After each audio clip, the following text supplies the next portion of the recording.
سبيل سعادتي وأفكاري.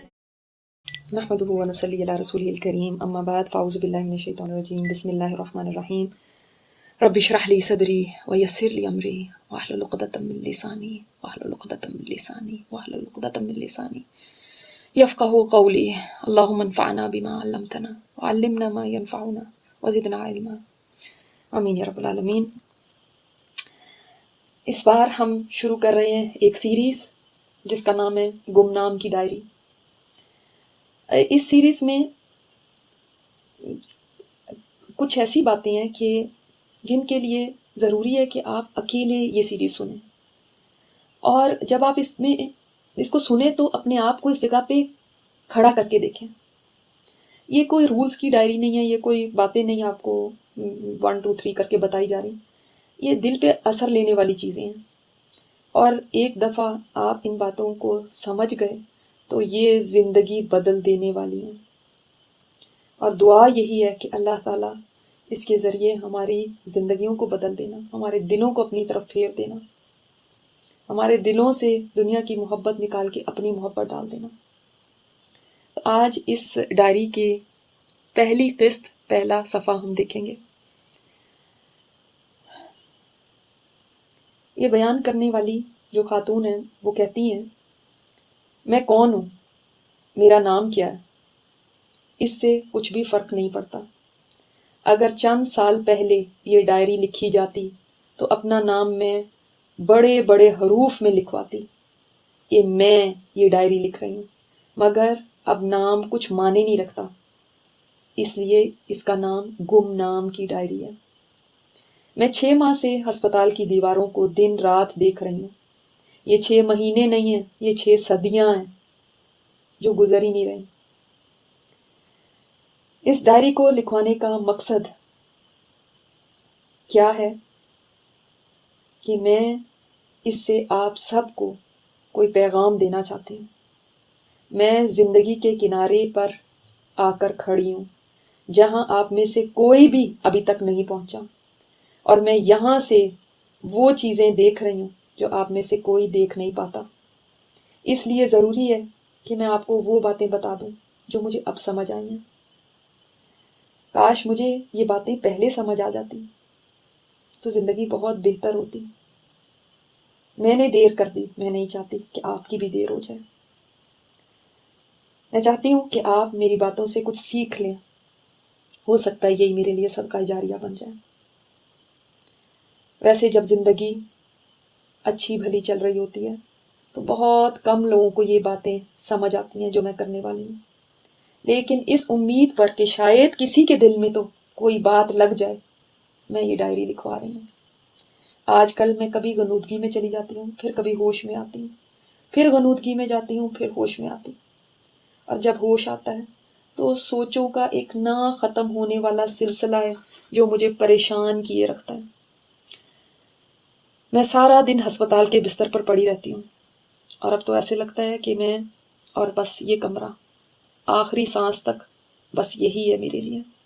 میرے بچے مجھ سے ملنے کے لیے آتے ہیں، اور کس کے پاس اتنا وقت ہے کہ وہ 24 گھنٹے میرے پاس بیٹھا رہے۔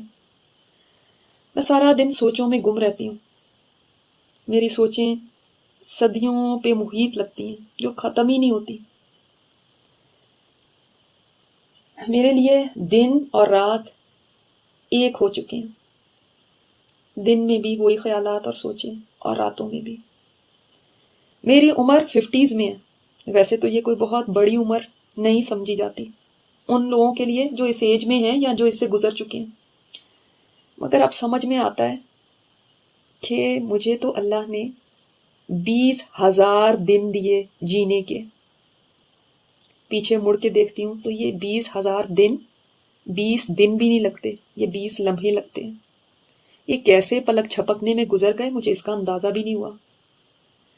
میں تو 30 کے بعد اپنی عمر بھی نہیں گنتی تھی، اور خود یہ محسوس کرتی تھی کہ 30 کے بعد میری عمر رک گئی ہے۔ زندگی بڑی اچھی گزر رہی تھی، چھوٹے موٹے مسئلے تھے مگر اس کے علاوہ کوئی خاص بڑا مسئلہ نہیں تھا، مگر ان چھوٹے مسئلوں کو بھی میں بڑا بنا لیتی تھی، ان کو سر پہ سوار کیے رکھتی تھی۔ حتیٰ کہ ایک وہ دن آیا جب مجھے کینسر ڈائگنوز ہوا، اور مجھے یہ پتہ چلا کہ ٹو لیٹ ہو چکا ہے. مجھے وہ وقت نہیں بھولتا جب ڈاکٹر نے میری رپورٹ پڑھ کر سنائی اور مجھے 3 ماہ کا ٹائم دے دیا. اب 6 ماہ گزر چکے ہیں، میں ابھی تک زندہ ہوں. زندگی کی قدر و قیمت کیا تھی یہ مجھے اب پتہ چلا ہے. وہ باتیں جو کوئی کتاب مجھے سکھا نہیں سکتی وہ اب میں نے سیکھی ہیں. جو کوئی ٹیچر سمجھا نہیں سکتا وہ اب میں نے سمجھی ہیں. اور یہ باتیں صرف اس جگہ پر کھڑا ہوا انسان ہی سمجھ سکتا ہے. اور میں چاہتی ہوں کہ آپ میری آنکھوں سے اب دنیا کی اس زندگی کو دیکھیں تاکہ اس کا دھوکہ آپ کے اوپر بھی کھل جائے جیسے میرے سامنے کھلا ہے. میں نے قرآن کے چند پارے پڑھے ہوئے ہیں مگر وہ بس پڑھنے کی حد تک تھے. ان کو کبھی حقیقت سمجھ کے نہیں پڑھا. پڑھتی تھی اور گزر جاتی تھی. آج جب سب کچھ پریکٹیکلی ہونے لگا ہے تو بڑی اچھی طرح سمجھ آ رہی ہیں وہ آیتیں، وہ لیکچر. میں کوئی عالمہ تو نہیں ہوں مگر اس بیماری نے مجھے بہت کچھ سکھا دیا. جس دن ڈاکٹر نے مجھے یہ خبر سنائی اس دن میرا حال یہ تھا کہ ایسے لگتا تھا ہل نہیں سکتی اپنی جگہ سے، گویا سکتہ طاری ہو گیا. میں پلک جھپکنا تک بھول گئی. مجھے ایسے لگا کہ میں ابھی کے ابھی مر گئی. میں نے سوچا یہ کیا ہو گیا میرے ساتھ اتنا اچانک، جیسے کوئی بم میرے اوپر گر گیا. ایسا نہیں کہ مجھے پتا نہیں تھا کہ مرنا ہے، اور ایسا بھی نہیں تھا میں نے کبھی کسی کی موت کی بات ہی نہ سنی ہو، مگر میں نے اپنے لیے کبھی ایسا نہیں سوچا تھا اتنی جلدی. حالانکہ میرے ارد گرد لوگ مجھ سے بھی زیادہ کم عمری میں دنیا سے رخصت ہوئے تھے، مگر اپنے لیے مجھے لگتا تھا کہ میری تو کوئی عمر ہی نہیں ابھی جانے کی. یہ کیسے ہو سکتا ہے؟ میرا ذہن قبول نہیں کر رہا تھا. کیا میں مرنے والی ہوں؟ یہ تو میرے ذہن کے آخری کنارے پہ بھی نہیں کبھی تھا، بلکہ کوئی ایسی باتیں کرتا تھا تو میں کہتی تھی اچھا چھوڑو بھی، اتنی ڈپریسو باتیں نہ کرو. مجھے کبھی بھی اچھی نہیں لگتی تھی یہ باتیں، کیونکہ انسان کی عادت ہی ہے کہ وہ اس حقیقت سے ہمیشہ آنکھیں چراتا ہے. مجھے ہسپتال میں ایڈمٹ کر دیا گیا تاکہ میری پین مینیج کی جا سکے. یہاں اب میرے پاس وقت ہی وقت ہے، وقت ہی وقت ہے زندگی پہ نظر ڈالنے کا، غور و فکر کرنے کا، سوچنے کا. بہت وقت مل گیا. اتنی فراغت ہے کہ میں اس فراغت سے بھی تھک گئی.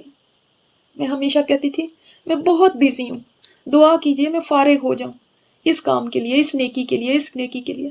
لو اب اللہ نے فارغ کر دیا.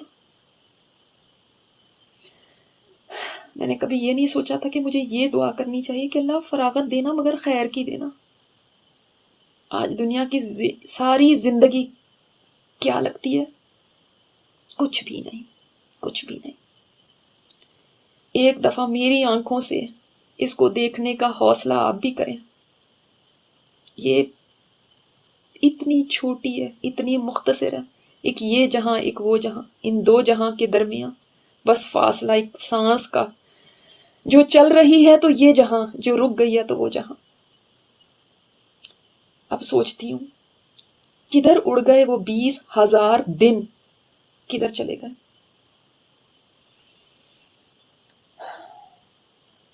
اس میں ملنے والی کوئی کامیابی تو کامیابی تھی ہی نہیں. اس میں آنے والے کوئی بھی مسئلے تو کوئی مسئلے تھے ہی نہیں. اس میں ملنے والی خوشیاں تو کچھ بھی نہیں تھی. وہ باتیں جو قرآن بار بار سمجھاتا تھا کہ یہ دنیا متاع الغرور ہے، دھوکے کا سامان ہے، یہ کتنی سچی بات تھی، مگر میرے پلے کہاں پڑتی تھی. آج میرے ذہن میں کتنے ہی سوالات اٹھتے ہیں اور میں جواب دینے کی کوشش کرتی ہوں لیکن ذہن پھر بھی الجھتا رہتا ہے. میری ساری زندگی میری آنکھوں کے آگے گھومتی رہتی ہے. مجھے بہت ساری باتیں یاد آتی ہیں. مجھے یاد ہے میں نے جب اپنی 2 بچوں کی شادیاں کی تو کیسے میں نے پیسہ لٹایا، کوئی کمی نہیں رہنے دی. شہر کا کوئی ڈیزائنر، کوئی جیولر نہیں چھوڑا. وہ سب کیا تھا؟ وہ محنت کس لیے تھی؟ وہ تھکنا کیوں تھا؟ کچھ کم بھی پہن لیتی تو کیا فرق پڑتا تھا؟ مگر اس وقت اگر کوئی یہ بات کہتا تو میں کہتی لو بھلا ایسے کیسے ہو سکتا ہے، ہم شادی پہ اپنی خوشی نہ کریں. میں کن چکروں میں پڑی ہوئی تھی. مجھے جس دن پتا چلا میرے بیٹے کا ایڈمیشن ہو گیا شہر کی بڑی یونیورسٹی میں. اس دن میرا پیر زمین پہ نہیں ٹکتا تھا. میں نے فوراً فیس بک پہ اس کو پوسٹ کیا. تب بھی چین نہیں آیا تو فون اٹھا کر اپنی کزنس کو یہ اطلاع دی. وہ کزنس جو مجھ سے بہت جلا کرتی تھیں، اب میں چاہتی تھی کہ ان کے اوپر فخر کروں. مجھے یہ بھی یاد ہے میرے شوہر مجھے کوئی بات کہہ دیتے تھے تو میں آگے سے ان کو بہت سناتی تھی اور وہ خاموش ہو جاتے تھے. آئے دن میں ان کے سامنے کوئی نئی ڈیمانڈ رکھ دیتی تھی اور وہ پوری نہیں ہوتی تھی تو گلے شکووں کی ایک لمبی لسٹ تیار ہوتی تھی. بچوں میں بہت غصہ کرتی تھی. وہ بھی اب میرے مزاج کے عادی ہو چکے تھے. اور مجھے یہ بھی یاد ہے ایک دفعہ میری اپنی بہن سے کسی بات پر ناراضگی ہو گئی تو سال ہا سال تک ہم نے بات نہیں کی. نہ میرا غصہ ٹھنڈا ہوتا تھا نہ اس کا، اور دل کرتا تھا کبھی اس کی شکل نہ دیکھوں. اس وقت کہتی تھی سارا قصور اسی کا ہے. آج سوچتی ہوں قصور تو میرا بھی تھا. سسرال والوں کے ساتھ میری نہیں بنتی تھی. ہر وقت ان سے کوئی شکایت ہی رہتی تھی مجھے، اس لیے کہ وہ سسرال جو تھے اور یہی کافی تھا کوئی نہ کوئی ایشو کھڑا کرنے کے لیے. بھلا وہ بھی کوئی باتیں تھیں جن پر میں اتنا مائنڈ کر جاتی تھی اور اپنی بیٹیوں کے ساتھ بیٹھ کر گھنٹوں ڈسکس کرتی رہتی تھی. کبھی دوستوں کی باتیں، کبھی رشتہ داروں کی. کینوں سے دل بھرے ہوئے تھے. لگتا تھا بس سارے ہی ہمارے دشمن ہیں. حالانکہ اب سمجھ آتی ہے کہ میں تو خود ہی اپنی دشمن تھی. اور وہ سب کیا تھا؟ وہ لنچز، وہ پارٹیاں، وہ بازاروں میں سارا دن جانا، وہ کیا تھا؟ آج سمجھ آتی ہے کہ جن باتوں کو میں نے پرائرٹی بنایا ہوا تھا وہ تو بالکل بیکار تھی، بے معنی، اتنی فضول تھی، یوز لیس، میننگ لیس. میں کن مسئلوں میں پڑی ہوئی تھی؟ وہ کہاں اس قابل تھیں کہ میں ان کے اوپر اپنی قیمتی زندگی کا ایک لمحہ بھی لگاتی. میں نے اپنی زندگی کے قیمتی دن کن چیزوں کو دے دیے. آج زندگی کی قدر و قیمت پتہ چل رہی ہے. لیکن اب کیا ہو سکتا ہے؟ میں تو وہ مسافر ہوں جس کو منزل پہ خبر ہوئی کہ یہ راستہ کوئی اور ہے.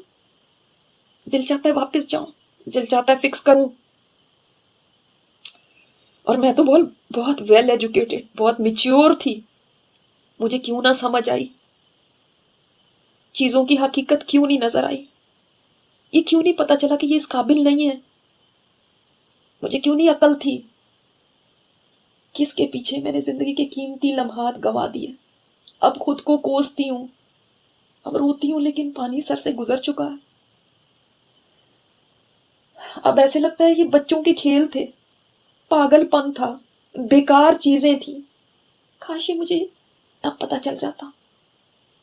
اب تو اس بستر سے ہلنا بھی مشکل ہے. ہاتھ اٹھاتی ہوں تو درد ہوتا ہے. سانس لینا مشکل ہے. بات کرنا بھی میرے لیے پہاڑ کے برابر ہے. دیکھو جن باتوں پر میں فخر کیا کرتی تھی، آج میرے رب نے کیسے مجھے بے بس کر دیا. میں تو لوگوں کو چپ کرا دیتی تھی، آج دیکھو کیسے اس نے مجھے چپ کرا دیا. آج لوگ مجھے دیکھنے کے لیے آتے ہیں اور میری بیچارگی کو دیکھ کر ہائے ہائے کہتے ہیں. میں نے کبھی سوچا بھی نہ تھا کہ میں اس حال کو پہنچ جاؤں گی کہ لوگ مجھ سے عبرت لینے لگے. سوچے ہیں کہ میرا پیچھا نہیں چھوڑتی، ایک کے بعد ایک سوچ. میں سوچوں میں گم تھی کہ کسی کی آواز میرے کانوں میں پڑی، امی. میں نے آہستہ سے آنکھیں کھولی تو میری بیٹی کھڑی تھی، میری گڑیا. اس نے میرے سر میں ہلکے سے ہاتھ پھیرنا شروع کیا اور اس کی آنکھوں سے گرم آنسو میرے چہرے پر پڑے. میرا دل پھٹنے لگا. دونوں طرف بے بسی ہے، وہ بھی بے بس اور میں بھی بے بس. غنودگی پھر مجھ پر طاری ہونے لگی. میرا دماغ اب کچھ سوچنے سے قاصر ہے. آنکھیں بوجھل ہونے لگی اور نیند کا غلبہ آنے لگا اور ہر قسم کی سوچ محو ہونے لگی. یہاں تک تھی یہ پہلی قسط. سوچئے گا اس کے اوپر، اپنے آپ کو یہاں پہ رکھ کے دیکھیے گا، اور جو باتیں ایک گمنام کر گئی ان باتوں میں کتنی حقیقت آپ کو نظر آتی ہے، یہ بھی سوچنے کی کوشش کریے گا. سبحانک اللہم و بحمدک نشہد ان لا الہ الا انت نستغفرک و نتوب الیک. السلام علیکم و رحمۃ اللہ وبرکاتہ.